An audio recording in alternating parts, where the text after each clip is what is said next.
ஆதி என்னும் பராபரையே, அன்பான மனோன்மணியே, ஜோதி என்னும் பஞ்சகத்தாலே, சொற்பெரிய கரிமுகனே, தீர்தனைக்கும் கந்தவளே, திருத்துகின்ற குருநாதர்களே, 18 சித்தர்களே, பண்பான பரமசிவமே, ஓதியே ஜோதிடங்கள் உரைப்பதற்கு நாரவிந்து வடிவாக நல்ல துணை ஆவீரே. உலகில் உள்ள தமிழ் பேசும் அனைத்து நல் உள்ளங்களுக்கும் மற்றும் ஜோதிட சான்றோர்களுக்கும் மூத்தோர்களுக்கும் ஆர்வலர்களுக்கும் மற்றும் இந்த காணொலியை காணும் உங்களுக்கும் ஆஸ்ட்ரோராஜின் இனிய நல்வணக்கங்கள். ஜோதிடம் ஆயக்கலைகள் 64இல் ஒன்று என்று சொல்லப்பட்டிருக்கிறது. இந்த கலைக்கு நிகரான மற்றொரு கலை இருக்கிறதா என்றால் இல்லை என்பது அடியனின் தாழ்மையான கருத்து.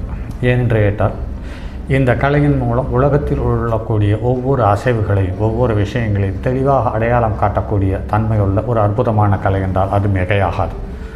அந்த வகையில் ஒரு கிரகம் ஒரு செயலை செய்யும் பொழுது அது தன்னுடைய சுற்றுவட்ட பாதையில் இருக்கக்கூடிய நட்சத்திரங்களினுடைய தொடர்புகளை கொண்டு அந்த நட்சத்திரத்தின் தன்மையோடு ஒரு செயல் வெளிப்படுகிறது என்பது நடைமுறையில் எண்ணற்ற ஜாதகங்கள் எண்ணற்ற நிகழ்வுகள் அடையாளம் காட்டியிருக்கிறது. அந்த வகையில் மூல நட்சத்திரம் ஒரு தோஷமான நட்சத்திரம் என்று சொல்லப்படுகிறது, யோகமான நட்சத்திரம் என்றும் சொல்லப்படுகிறது. இது தோஷமான நட்சத்திரமா அல்லது யோகமான நட்சத்திரமா என்பது சார்ந்த ஒரு சின்ன தேடலில் கிடைத்த ஆராய்ச்சியில் ஈடுபட்ட போது சில தகவல்கள் கிடைத்தது. அந்த தகவலை இந்த காணொலி என்பதில் மாற்று கருத்தில்லை. சரி, வாருங்கள் நண்பர்கள், காணொலிகள் செல்வோம். நட்சத்திரம் என்பது பால்வெளியில் மிதந்து கொண்டிருக்கும், நிரந்தரமாக ஒரு குறிப்பிட்ட இடத்தில் நிகழ்ந்தனோ மிதந்து கொண்டிருக்கும் நட்சத்திரங்கள். இந்த சந்திரன் சுற்றுவட்ட பாதையில் இந்த 27 நாட்களில் பூமியை சுற்றி வரும் பொழுது அந்த சுற்றுவட்ட பாதையில் உள்ள நட்சத்திரங்களினுடைய கதிரலைகளினுடைய தாக்கத்தோடு சந்திரன் கடந்து செல்லுகிறது. அந்த சந்திரனை தொடர்பு கொண்ட கிரகங்கள் அல்லது கிரகங்களை தொடர்பு கொண்ட சந்திரன் வெளிப்படுத்தக்கூடிய தன்மையும் இயக்கமே இந்த பால்வெளி மண்டலத்தில் நடக்கக்கூடிய அனைத்து நிகழ்வுகளுக்கும் மூல ஆதாரமாக விளங்குகிறது என்று பார்க்கும் பொழுது, நட்சத்திரங்கள் பூமியிலிருந்து வெகு தொலைவில் உள்ளது. நட்சத்திரங்களின் உண்மை பலன்களை கிரகங்கள் கிரகித்து அல்லது கவர்ந்து அதை எடுத்து வந்து மக்களுக்கு சேர்க்கிறது. இதையே வண்டாய் எழுந்து மலர்களில் அமர்வேன், வாய்ப்புறம் தேனை ஊர்ப்புறம் தருவேன் என்று கவிஞரின் கவிதைக்கேற்ப மலர்களில் உள்ள தேனீக்கள் கவர்ந்து வந்து தேன்கூட்டில் சேகரித்து வைத்து நமக்கெல்லாம் வழங்குகிறது. இங்கு மலர்கள் என்பது நட்சத்திரங்களாகும், தேனீக்கள் என்பது கிரகங்களாகும். ஆகவே மக்களுக்கு, அதாவது பூமியில் உள்ள உயிரினங்களுக்கு நல்ல மற்றும் கெட்ட பழக்க வழக்கங்களை வைத்திருப்பது நட்சத்திரங்கள், அவற்றை கிரகித்து வந்து வழங்குவது கிரகங்கள் என்பது விளங்கும். வானமண்டலத்தில் உள்ள நட்சத்திரங்களில் நம் முன்னோர்கள் 28ஆக பயன்படுத்தியுள்ளார்கள். அவைகள் முறையே அஸ்வினி, பரணி, கிருத்திகை, ரோகிணி, மிருகசீரிஷம், திருவாதிரை, புனர்பூசம், பூசம், ஆயில்யம், மகம், பூரம், உத்திரம், அஸ்தம், சித்திரை, துவாதி, விசாகம், அனுசம், கேட்டை, மூலம், போராடம், உத்தராடம், அபிஜித், திருவோணம், அவிட்டம், சதயம், போரட்டாதி, உத்திரட்டாதி, ரேவதி என்று 28 நட்சத்திரங்களாக சொல்லப்பட்டிருக்கிறது. இதில் 28 நட்சத்திரங்களில் அபிஜித் என்ற நட்சத்திரம் வானமண்டலத்தில் பூமியிலிருந்து வெகு தொலைவில் உள்ளதாலும் இந்த நட்சத்திரத்தில் பிறந்த ஜாதகர்கள் நாட்டின் தலைவருக்கே ஆபத்தை மாற்றி அமைக்கும் திறமை பெற்றவர்களாக இருப்பதாலும் நம் முன்னோர்கள் இந்த நட்சத்திரத்தை முடக்கி வைத்துள்ளார்கள் என்று சொல்லப்பட்டிருக்கிறது. இந்த 27 நட்சத்திரங்களில் முக்கியமாக எடுத்துக்கொண்ட நட்சத்திரம் மூலம். ஏனெனில் பிரச்சனைக்குரிய நட்சத்திரம் என்பதால் இதை பற்றி சற்று ஆழ்ந்து கவனிப்போம். மூல நட்சத்திரத்தில் பிறந்த பெண்களுக்கு திருமண வாழ்வில் பிரச்சனைகள் ஏற்படுகிறது. மாமனாருக்கு ஆகாதென்றும் குடும்ப வளர்ச்சியை குறைத்துவிடும் என்றும் கூறப்படுகிறது. வானமண்டலத்தில் 9 நட்சத்திரங்கள் சேர்ந்த ஒரு அமைப்பை கொண்டது. வேர்கள் போன்ற அல்லது சிங்கத்தின் வால் போன்ற, அங்குசம் போன்ற அமைப்பை உடையது இந்த மூல நட்சத்திரம். இந்த நட்சத்திரத்தில் பிறந்தவர்கள் அழகான தோற்றமுடையவர்களாக இருக்கிறார்கள். வாழ்க்கையில் குடும்பத்திலோ அல்லது சொத்துக்களிலோ அல்லது பொருளாதார ரீதியாகவோ உடல் நோய்கள் காரணமாகவோ பிரச்சனைகளை சந்தித்து போராடக்கூடிய தன்மையுள்ளவர்களாக இருக்கிறார்கள். இவர்கள் மனம் எப்போதும் ஊசலாடிய வண்ணமே இருக்கிறது என்பதை நடைமுறையில் பார்க்க முடிகிறது. அதே சமயத்தில் சஞ்சலம் கொண்டவர்களாகவும் இருக்கிறார்கள். மூல நட்சத்திரத்தில் பிறந்த ஜாதகர்கள் தோஷம் என்று பார்க்கும் பொழுது இருபாலருக்கும் சொல்லக்கூடிய தகவல்கள் ஒத்துப்போகும். முதல் பாதத்தில் பிறந்தவர்கள் பெற்றோர்களை பாதிக்கும், குறிப்பாக தந்தையினுடைய உடல்நலத்தையும் மாமனாரையும் சின்ன சின்ன ஏற்ற இறக்கங்களையும் பாதிப்புகளையும் உண்டு பண்ணி தருகிறது. இரண்டாம் பாதத்தில் பிறந்தவர்கள் பெற்றோரின் பொருளாதாரம் வீழ்ச்சி அடைவதற்கான வாய்ப்பு இருக்கிறது. மூன்றாம் பாதத்தில் பிறந்தவர் ஜாதகர்களுக்கு அதீத பிரச்சனைகளை உண்டு பண்ணி அதனால் குடும்பத்தில் சின்ன சின்ன சங்கடங்களையும் பிரச்சனைகளையும் கருத்து வேறுபாடுகளையும் தருகிறது என்பது நடைமுறையில் பார்க்க முடிகிறது. நான்காம் பாதத்தில் பிறந்தவர் வாழ்க்கையில் ஓரளவு நன்மைகளை பெற்று வாழ்கிறார்கள், ஆனால் சுயநலவாதியாக இருப்பதையும் காண முடிகிறது. இந்த நட்சத்திரத்தில் பிறந்தவர்கள் வாழ்வில் அதிக அலைச்சலை கொண்டு செல்வத்தை அடைவதற்காக அலைந்து திரிந்து சாதிக்கக்கூடியவர்களாக இருக்கிறார்கள். மருத்துவத்துறையில் சாதனை படைக்கும் திறமையுள்ளவர்களாகவும் இருக்கிறார்கள். அதே சமயம் இவர்களது திறமைக்கு பலன் கிடைக்காத பொழுது கொடூரமாக மாறக்கூடிய மனம் கொண்டவர்களாகவும் இருக்கிறார்கள். குடும்பத்திற்கு இவர்கள் நன்மையை செய்யக்கூடியவர்களாக இருந்தாலும் இவர்களை துரதிர்ஷ்டமுடையவர்களாகவே கருதுவார்கள். ஆகையால் சமுதாயம் இவர்களை சந்தேக நோக்கத்தோடு பார்க்கிறார்கள். இவர்கள் வாழ்வில் துரோகங்களும் ஏமாற்றங்களும் சகஜமாக ஏற்படுவதற்கு வாய்ப்பு இருக்கிறது. இவர்கள் வாழ்வில் அடையும் துன்பங்களால் அவற்றிலிருந்து விடுபட ஆன்மீகத்தில் ஈடுபட நினைக்கிறார்கள், அல்லது ஆன்மீகத்தை விட்டு குடும்பத்தை விட்டு சராசரி வாழ்க்கையை விட்டு ஆன்மீகம் சந்நியாசம் என்ற பயணியில் போக எத்தனிக்கிறார்கள் என்பது காண முடிகிறது. சிலர் போயும் விடுகிறார்கள் என்பதை நடைமுறையில் காண முடிகிறது. இந்த மூல நட்சத்திரத்தில் பிறந்தவர்களுக்கு ஏற்படும் நல்ல மற்றும் தீய பலன்களை கொண்டு பிறந்த மாதங்களின் அடிப்படையில் 3 வகையாக மூலத்தை பிரிக்கிறார்கள். நரக மூலம் என்பது வைகாசி, ஆணி, மார்கழி, பங்குனி. இந்த 4 மாதத்தில் பிறந்தவர்களுக்கு மூல நட்சத்திரத்தில் ஜனனமாகிற பொழுது நரக மூலம் என்று சொல்லப்பட்டிருக்கிறது. பாதாள மூலம் என்று 2வது பகுதியாக சொல்லப்பட்டிருக்கிறது. சித்திரை, கார்த்திகை, ஆவணி, தை இந்த 4 மாதத்தில் பிறந்தவர்கள் பாதாள மூலம் என்ற அமைப்போடு பிறக்கிறார்கள் என்று சொல்லப்படுகிறது. சொர்க்க மூலம் ஆடி, புரட்டாசி, ஐப்பசி, மாசி. இந்த 4 மாதத்தில் பிறந்தவர்கள் சொர்க்க மூலம் என்ற அமைப்பில் பிறந்தவர்கள் என்று சொல்லப்பட்டிருக்கிறது.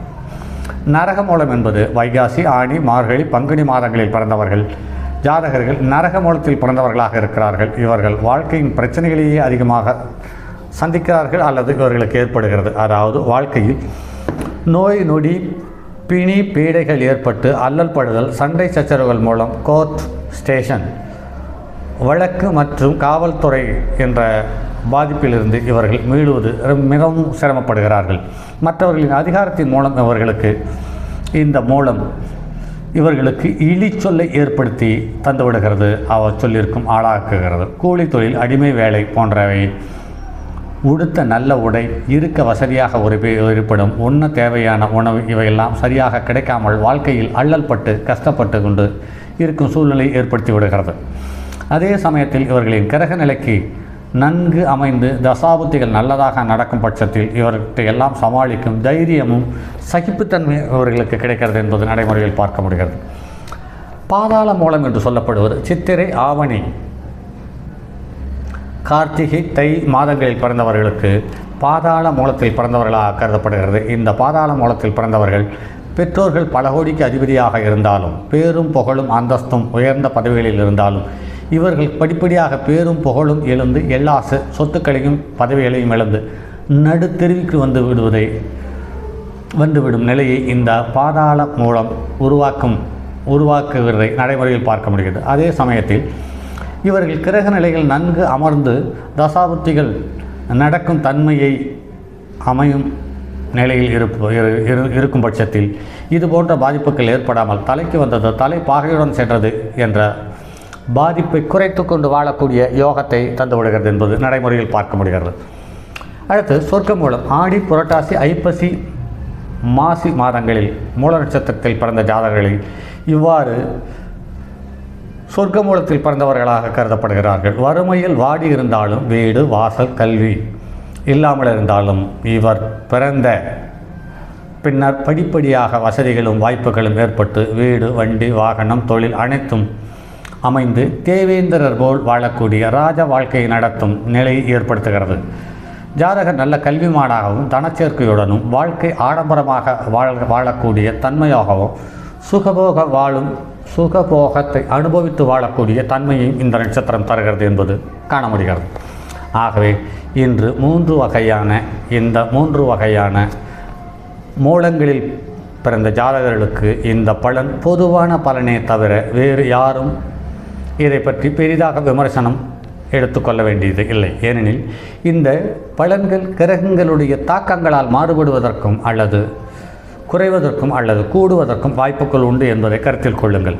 சூரியன், சந்திரன், செவ்வாய், புதன், குரு, சுக்கிரன், சனி, ராகு, கேது, யுரேனஸ், நெப்டியூன், புளோட்டோ ஆகிய கிரகங்கள் இருந்தாலும் இவற்றிற்கு பூமிக்கு அருகில் உள்ளது 9 கோள்கள். அந்த கோள்களின் தாக்கத்தை மட்டுமே கணக்கிலிட்டு மனித வாழ்க்கையை அடையாளம் காட்டி சென்றிருக்கிறார்கள் நம் முன்னோர்கள்.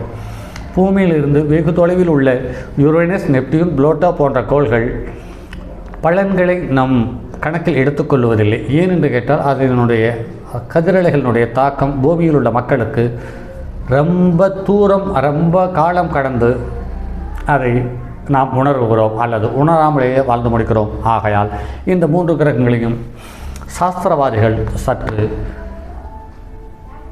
புறந்தள்ளிவிட்டே பலனை சொல்லியிருக்கிறார்கள் என்பது அடியேனின் தாழ்மையான கருத்து. ஆகையால் 9 கிரகங்களும் நமக்கு சாதகமான அமைப்பிலிருந்து நல்ல கிரகங்களுடைய தசாபுத்திகள் நடக்கும் காலங்களில் நட்சத்திரங்களுடைய பொது பலனில் மாற்றங்கள் ஏற்படும். ஆகவே இன்றைய காலகட்டத்தில் நடைபெறும் திசைகளுக்கு ஏற்ப பலனை கண்டு எடுத்துரைக்கலாம் அல்லது அந்த பலனை கண்டு நாம் ஏற்ற இறக்கங்களை அனுசரித்து நடந்து கொண்டு இருக்கிற பாதிப்புகளிலிருந்து குறைப்பதற்கான முயற்சியை செய்து வாழ்ந்து முடிக்கலாம்.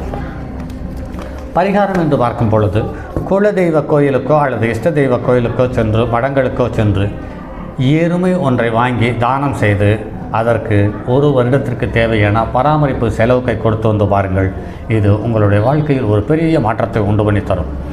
அல்லது புற்று அல்லது நாகர் இருக்கும் கோயிலுக்கு சென்று அங்கு மஞ்சள், சந்தனம், குங்குமம், பால், முட்டை, தேங்காய், வாழைப்பழம், சூடம், பத்தி, சாம்பிராணி இதோடு சேர்த்து பால் சாம்பிராணியும் கொஞ்சம் குங்குளியமும் சேர்த்து வாங்கி தானமாக கொடுத்து நெய் தீபம் ஏற்றி வைத்து கொள்ளு பிரசாதமாக கொடுத்து வர பெருத்த மாற்றத்தையும் மூல நட்சத்திரத்தினால் ஏற்படக்கூடிய சின்ன சின்ன தொந்தரவுகளையும் கடந்து நிம்மதியாக வாழ்வதற்கு வழிகோலும் என்பதில் மாற்று கருத்தில்லை. ஆகையால் மூல நட்சத்திரத்தில் ஒரு குழந்தை பிறந்துவிட்டது என்று கவலைப்பட தேவையில்லை. வாழ்க்கை என்றால் நாணயத்திற்கு 2 பக்கம் இருப்பது போல் துன்பமும் இன்பமும் கலந்தே இருக்கும் என்பதில் மாற்று கருத்தில்லை. இதை அனுசரித்து துன்பத்தை குறைத்து கொள்ளவும் இன்பத்தை அளவோடு அனுபவிக்கவும் நீங்கள் கொள்வீர்களே. ஆனால் எந்த கிரகமாக இருந்தாலும் அந்த கிரகங்களினுடைய தாக்கம் உங்களுக்கு கண்டிப்பாகவே குறையும் என்பதில் மாற்று கருத்தில்லை. இதையெல்லாம் கடந்து சனியினுடைய ஆதரவையும் சனி கிரகத்தினுடைய காரகத்துவத்தையும் சனி கிரகத்தினுடைய காரகத்துவங்கள் கொண்ட உறவுகளையும் பொருள்களையும் நீங்கள் அனுசரணையோடு உங்களால் அணுக முடியுமானால் நீங்கள் எந்த கிரகத்தினுடைய தாக்கம் இருந்தாலும் அந்த கிரகத்தினுடைய தாக்கத்திலிருந்து கண்டிப்பாக விடுபட முடியும் என்பதில் மாற்று கருத்துக்கு இடமே இல்லை. அதற்கடுத்து இது சனியினுடைய காரகத்துவத்தை எப்படி கையாள்வது என்று ஒரு பெரிய கேள்வி மனதில் தொக்கி நிற்கிறதல்லவா? அதற்கு சனியினுடைய காரகத்துவம் என்று பார்க்கும் பொழுது கடின உழைப்பு, நேரம் காலம் தெரியாமல் கடின உழைக்கக்கூடியவர்கள் ஒரு காலகட்டத்தில் இந்த கடின உழைப்பு அவர்களை பொருளாதார ரீதியாக உச்சத்துக்கு கொண்டு செல்லுகிறது. அந்த உச்சத்திற்கு கொண்டு செல்லும் காலம் வரை உங்களால் காத்திருக்க முடியுமானால் போதுமானது. உங்களை சுற்றி இருக்கும் உறவுகளே உங்களை சந்தோஷமாக வாழ்கிறீர்களா அல்லது துக்கமாக வாழ்கிறீர்களா என்பதை அடையாளம் காட்டும் கால கண்ணாடி என்பதை மனதில் கொள்ளுங்கள். அதற்கு அடுத்து சனியினுடைய தெய்வங்கள் என்று பார்க்கும் பொழுது வக்கிர குணம் கொண்ட தெய்வங்கள் அல்லது பார்த்தாலே